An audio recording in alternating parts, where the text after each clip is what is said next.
My name is Daniel Thompson. I am 85 years old, and this little park beside my old London home has known my footsteps for decades. I was born in 1941 when sirens echoed across Britain and courage lived in every heart.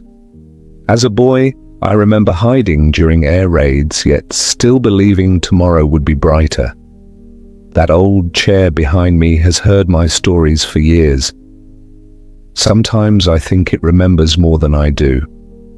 Life began in hardship, but even then, hope quietly walked beside us, like I am walking now.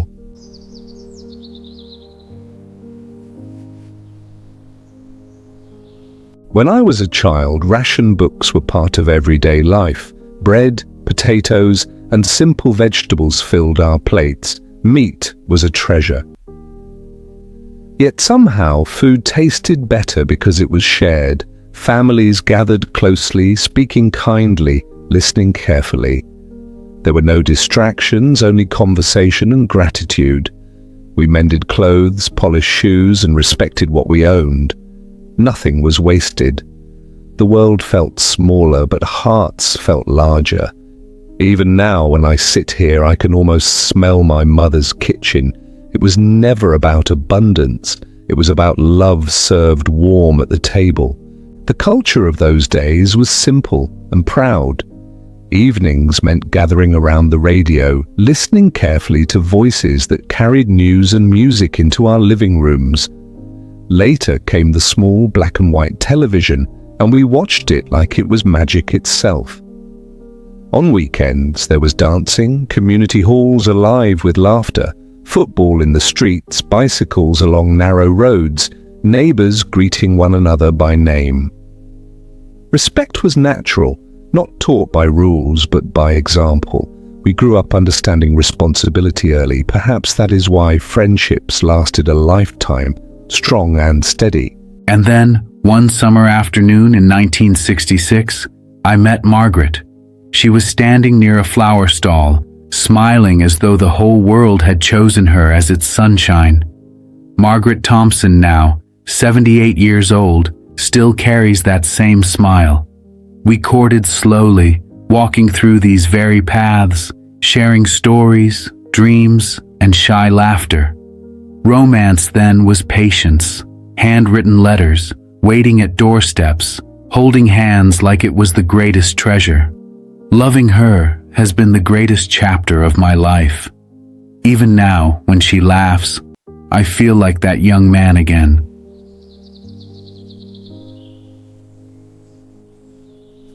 Marriage was not grand or extravagant.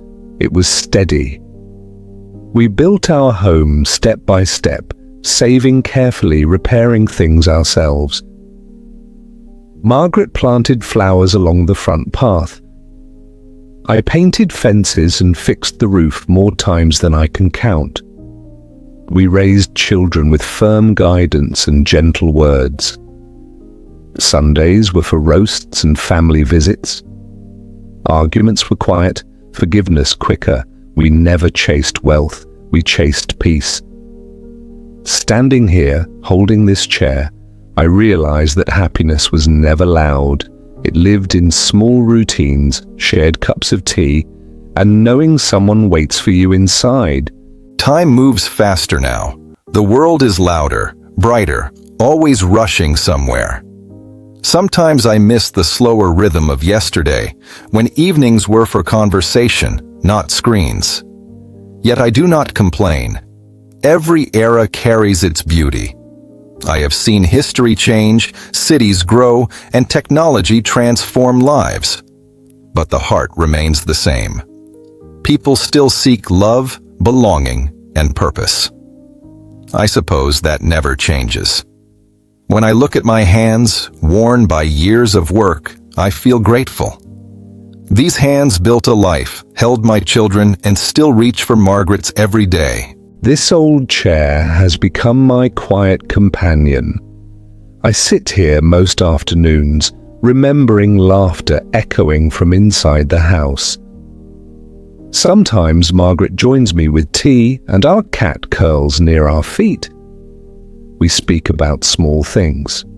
The weather, the neighbours, memories of youth. But beneath those simple talks lies something deeper: gratitude. We survived war, raised a family, and grew old together.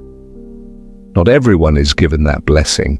If I have learned anything in 85 years, it is this: love is not in grand gestures, but in staying.